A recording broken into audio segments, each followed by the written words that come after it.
da arziki da yawan azanci. Yana annabi ka ta abinci, yana annabi ka ta abinci.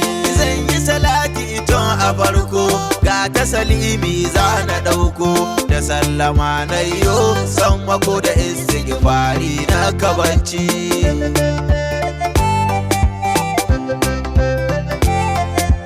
Shehu Tijani labai ka sufi, na riƙe barhama na yi zurfi, yan baira mu faɗa da ƙarfi, kwai riƙe in yasu baya kunci.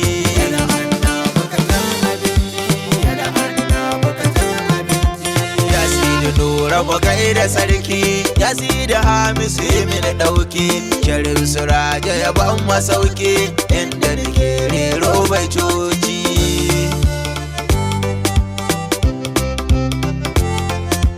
Salamu alaika cin abinci, laba'ika laba'ika ya abinci, ga baban dukkan abinci, domin kai annabu ya ci.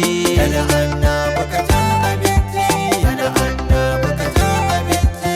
Yadda annabu ka cin abinci, a cikin annashawa da murmushi, baya tsallake na gaban shi, haka annabu ka cin abinci.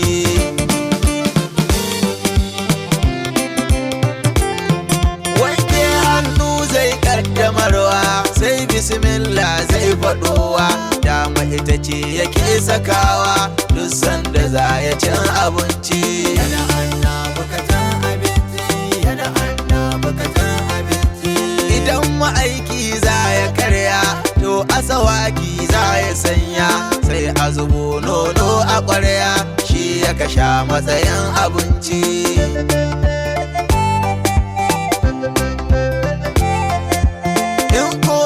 Shi babu nono zai karya ne da dabino, koko ya zuba zuma a hannu ita ya kasha tamkar abinci. Yana annabi ka ta abinci, yana annabi ka ta abinci. Kuma annabi na shan kankana wata ran ita ya kasha da rana, ko da sahabansa in ya zauna in ga ta baya cin abinci.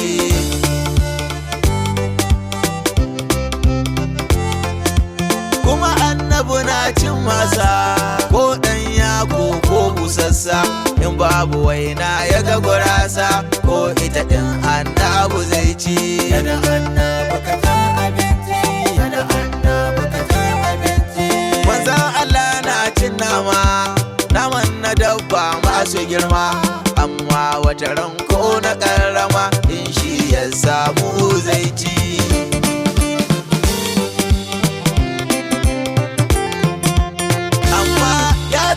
Na akuya kuma ya fi son wanda an ka soya, a tsuntsaye ya fi son habzi amma ko tantabara yana ci.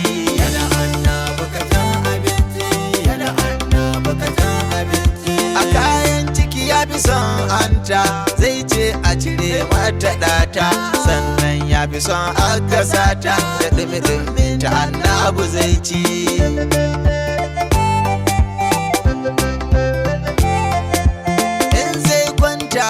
Da daddare to ya fi son kilishi dirarre, ko wani nama sandararre, duk wanda ya samu shi zai ci. Yana annabi ka ta abinci, yana annabi ka ta abinci. Annabi na cin ɗiyan itace rana dare koma da yaushe, koma a cikin sabon shi in sun ɗebo mashi zai ci.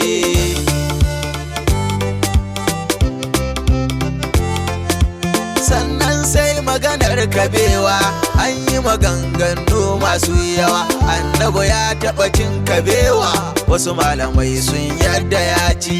Yana annabi ka ta abinci, yana annabi ka ta abinci. Komai ya ɗauko yana ci, da ya yi gashi za ya ƙoshi, ko menene zai aje shi sai wani lokacin ya ci.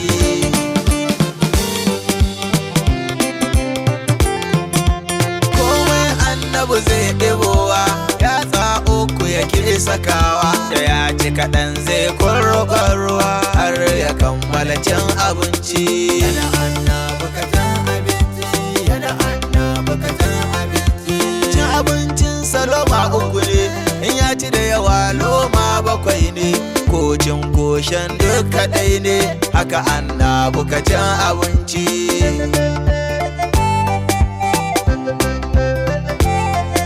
Yana asawaki ne da inabi ko zaitun ko zabibi duk iccen da yake da ɗibbi ya ce ba laifi da an ci.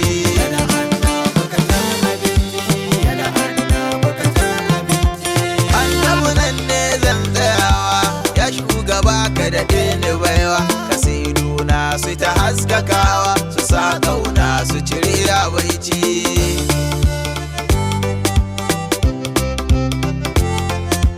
Ina yi daidai da karɓa ina yi kuskure a lattafa ina neman rangwame da afuwa ɗauke din tsanani da kunci daga Allah ƙara karama.